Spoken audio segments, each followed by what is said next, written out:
Topik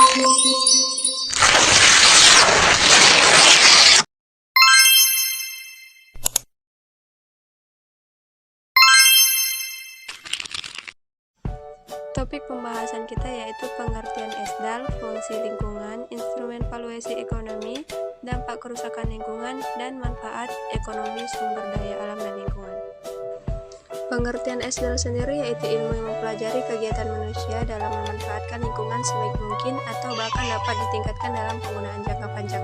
Terbentuknya ekonomi lingkungan bahwa setiap kegiatan perekonomian tidak selalu memperhatikan lingkungan.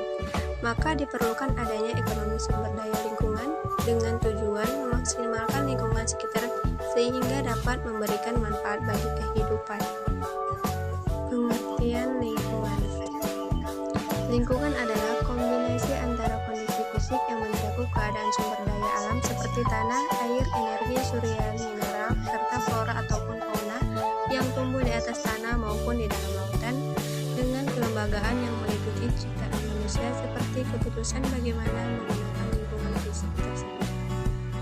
Terdapat 3 fungsi lingkungan yaitu lingkungan sebagai sumber bahan mentah, lingkungan sebagai pengolah limbah secara alami, dan lingkungan sebagai sumber kesenangan. Ekosistem adalah tatanan kesatuan secara utuh menyeluruh antara segenap unsur lingkungan hidup yang saling mempengaruhi. Ada beberapa ekosistem darat yang harus dijaga seperti tanah.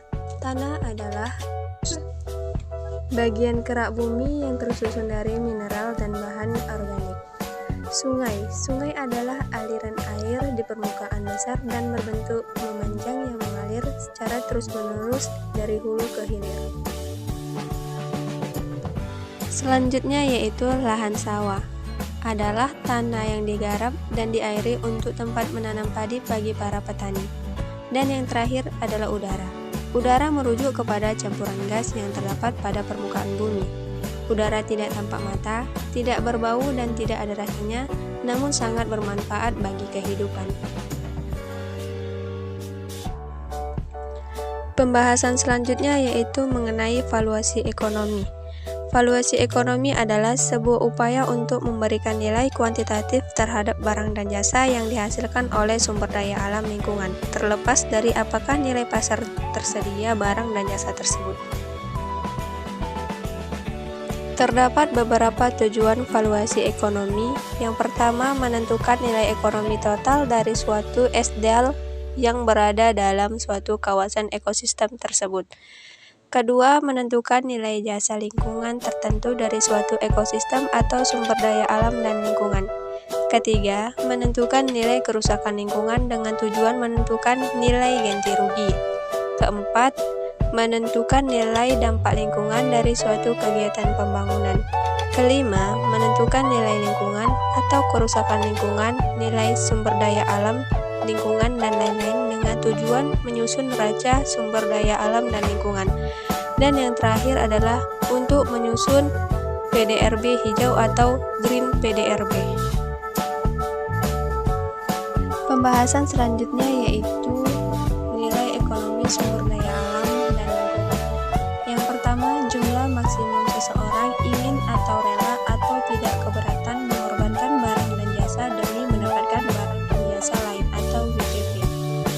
Kedua, kerelaan seseorang mengorbankan barang dan jasa dapat dianggap sebagai nilai sumber daya alam dan lingkungan. Jika kita tidak menjaga sumber daya alam dan lingkungan, maka akan terjadi dampak kerusakan lingkungan akibat dari ulah tangan manusia. Contoh dari dampak kerusakan lingkungan yaitu banjir. Dampak kerusakan alam akibat banjir dikarenakan ulah tangan manusia yang kurang peduli terhadap lingkungan.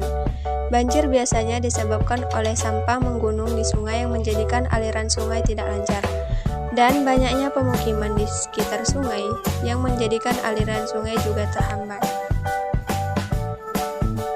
Seperti halnya yang terjadi pada tanggal 9 November 2022, terjadi banjir besar-besaran di Asahan, Labuhan Batu, dan Langkat. Banjir meluap hanya dengan 5 hari setelah dilanda hujan. Dampak banjir dirasakan 4.819 warga hingga ada beberapa masyarakat yang mengungsi. Banjir terjadi akibat hujan lebat di beberapa daerah di pantai timur Sumut, mulai dari Langkat, Medan, Deli Serdang, Serdang Berdagai, Asahan, hingga Labuan Batu. Banjir disebabkan meluapnya sampah yang dibuang masyarakat ke sungai, sehingga menghalangi arus air ke hulu. Maka untuk menghindari banjir, kita harus membuang sampah pada tempatnya agar kita dapat menjaga lingkungan sumber daya alam. Selanjutnya yaitu dampak penebangan hutan secara liar, diantaranya adalah hilangnya kesuburan tanah mengakibatkan tanah menyerap sinar matahari terlalu banyak, sehingga menjadi sangat kering dan gersang, hingga nutrisi dalam tanah mudah menguap. Selain itu, hujan bias menyapu sisa-sisa nutrisi dari tanah. Dan contoh yang terakhir yaitu dampak sampah di laut. Sampah yang didominasi oleh sampah plastik ini dapat berdampak pada laut Indonesia di kemudian hari. Dampaknya adalah terganggunya ekologi dan ekonomi bagi perairan tawar dan perairan laut. Sampah plastik tersebut jika terus dibiarkan dapat membahayakan hewan atau biota laut. Dampak dari penebangan hutan secara liar bukan hanya berdampak pada banjir, tetapi juga berdampak pada kebakaran hutan. Seperti halnya kebakaran hutan di lahan Riau semakin mengkhawatirkan, level yang sangat berbahaya. Banyak warga yang mengeluh akibat sesak napas dan banyak ratusan orang terkena ispa. Karena hal tersebut, warga mengungsi ke provinsi lain seperti Sumatera Barat, Sumatera Utara, dan daerah-daerah tetangga Riau. Akibat dari kebakaran bukan hanya berdampak pada manusia saja, tetapi juga berdampak terhadap hewan, yang mana banyaknya hewan yang mati akibat kebakaran hutan. Di tahun 2019, kebakaran hutan dan lahan juga terjadi di Jambi, Sumatera Selatan, Kalimantan Barat, Kalimantan Selatan, dan Kalimantan Tengah.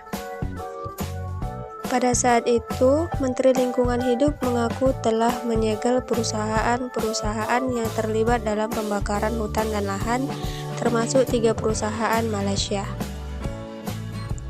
Saat ini Indonesia darurat sampah plastik, yang mana Indonesia menghasilkan 7,8 juta ton sampah plastik setiap tahunnya.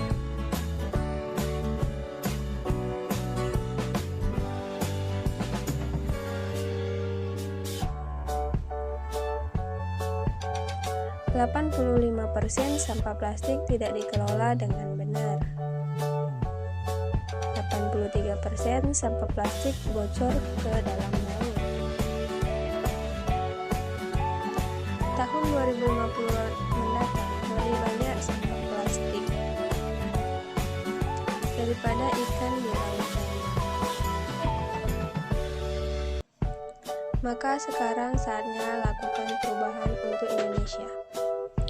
Pembahasan yang terakhir yaitu manfaat sumber daya alam, yang mana sumber daya alam memiliki peran yang sangat penting bagi kelangsungan hidup manusia. Banyak hal yang kita gunakan saat ini dan dibuat menggunakan bahan-bahan dari sumber daya alam.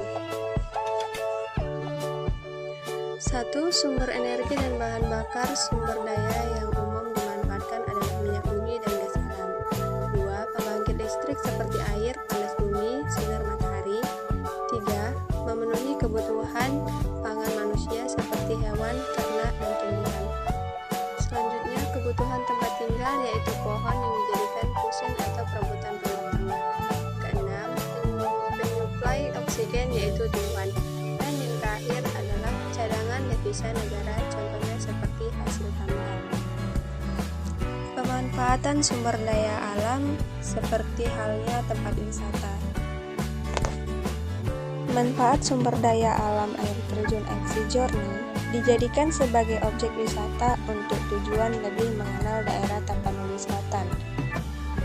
Wisata Exijorni juga bermanfaat untuk meningkatkan pendapatan masyarakat sekitar, juga meningkatkan perekonomian daerah. Sektor pariwisata menyebabkan perekonomian masyarakat meningkat drastis. Kedatangan wisata di sebuah destinasi wisata juga menyebabkan munculnya pembisnis asing atau mendorong seseorang untuk berwira swasta, memberikan pelayanan dan kemudahan bagi wisatawan selama mereka berwisata. IXI Journey sangat cocok untuk tempat berlibur bagi keluarga besar.